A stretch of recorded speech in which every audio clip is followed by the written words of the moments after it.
I'm always transparent, I'm always honest, I'm not over here hiding behind my lawyer. While defending herself after new Ranger search warrants were issued in that $11 million COVID contract bid rigging investigation, the mentally troubled county judge, well, she said it was the district attorney, Kim Ogg, who had the mental issues. I learned so much about mental health, and one of the things I learned is some people just don't have the right coping strategies. This has been characterized as a feud by some. She's abused the power of her office the way a bully would abuse size in a playground.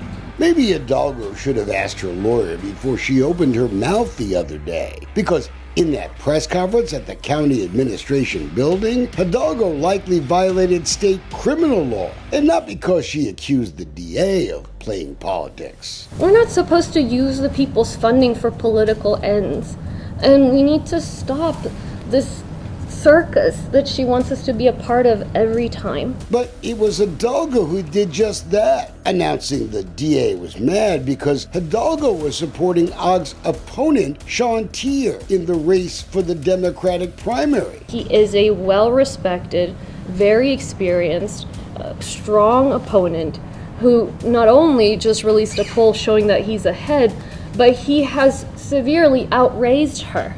Hidalgo also claimed that Ogg had gone after another likely political opponent, repeating a false claim echoed by the Houston Chronicle in recent weeks. It's been thoroughly documented. Is Daryl Jordan a sitting judge that was arrested and booked before he was going to run against her? Everybody knew in the political class that he was planning to run against her and would have been a formidable opponent. I guess I'm not the political class, Judge Hidalgo, but stop lying to folks. How do I know you're not telling the truth? Because Judge Jordan, he got arrested after he illegally arrested someone in his courtroom. And that someone was me. Hey, Lina, sorry you missed me in that orange jumpsuit in his court. He was all over TV. Attorneys for Wayne Dolcefino say he was reportedly asking questions of the judge when he was taken into custody. Kim Ogg recused herself in that investigation. It was handled entirely by the Fort Bend County District Attorney's Office. And the judge, he was indicted by a grand jury. The only reason he didn't go to trial was because the Fort Bend DA, Brian Middleton, bailed him out when he dropped the case suddenly. And then there's Hidalgo's anger that Ogg investigated Rodney Ellis for that ridiculous African art debacle. Ellis wasn't indicted, but in my view, he sure should have been. There's no political ploy. We're doing our job. That's not politics. That's just work.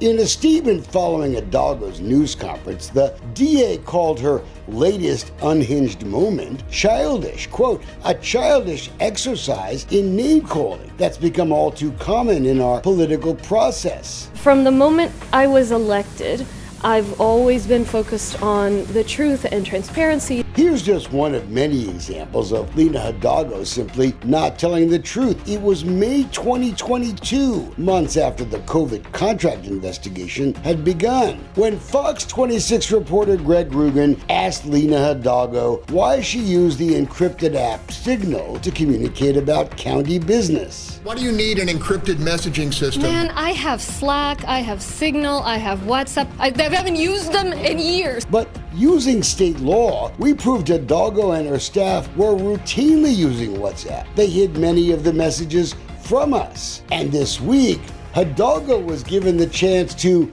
walk back her comments last year. And instead, she lied again. Texas Rangers want to know if Hidalgo's staffers hid evidence from a grand jury. Actually, it looks like the Texas Rangers have already busted Hidalgo and her staff big time. 3 of her now former top aides were already indicted for misuse of official information and tampering. The law enforcement class, Lina, well, they think you're likely going to get indicted soon. And this woman may now be your biggest problem. Felicity Pereira, the Democratic operative who got that COVID contract in 2021. She's never been charged in the case, but it's clear from search warrants that she's cooperating and has turned over lots of communications to the Rangers. Elevate Strategies was a one-woman company that had been in business less than 2 years at the time the COVID RFP was published, back in February of 2021. The company won the contract, even though UT Health, which had a lot of experience, scored higher. When commissioners balked at approving the deal, Hidalgo used emergency powers granted to her because of the pandemic to make it happen. Elevate was the highest bidder, more than $3 million more than UT. And even after the contract was canceled in the wake of the corruption allegations, $1.425 million was invoiced and paid to the company. The county has recovered only some of the money. The bottom line, this deal stunk. I'm the last person you could possibly accuse of steering a contract. I'm the one person who doesn't give contracts to donors. I mean, it's just illogical.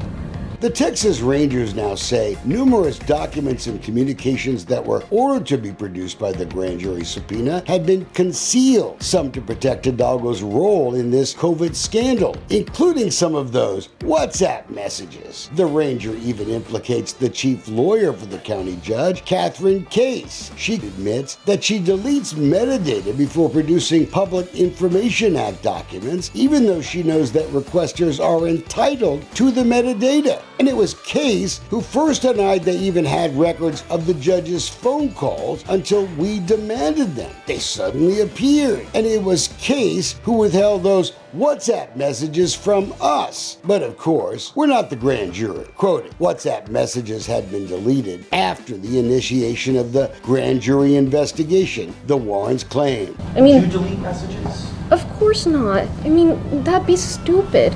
Thank you, guys. But the owner of Elevate has helped put the pieces together, and there's plenty of evidence the county judge's office was involved in planning the scope of the RFP with Elevate a full month before it was even publicly announced. Let's dig deeper into the search warrant, shall we? Of the documents not disclosed were documents that show Hidalgo personally edited the scope of work documents and mentioned the owner of Elevate Strategies more than 2 weeks before the project was publicly announced. Former Hidalgo Chief of Staff Joe Matten hasn't been indicted in this COVID mess, but one of his WhatsApp messages is identified in the search warrants. It suggests even the county judge's own employees knew this whole affair may be a scandal waiting to happen, referring to a requested meeting between the owner of Elevate and the county judge weeks before the RFP went public. Look what Hidalgo's own former chief of staff said on WhatsApp, quoting, "Do it. I don't want any of us involved in this. Judge Lina Hidalgo should be the project manager. Her ridiculous questions need to go straight to Felicity and not filter through us and drag us all down. And when it inevitably goes to shit and she lights her security blanket on fire, it needs to be fully on her."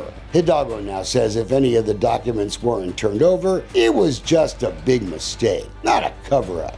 You'd have to be stupid to do that. Everybody knows that you don't mess with these things. You give whatever they want. The problem Hidalgo has is that the Rangers already have at least some of these deleted messages, and heavily encrypted apps that allow you to disappear conversations won't protect her now.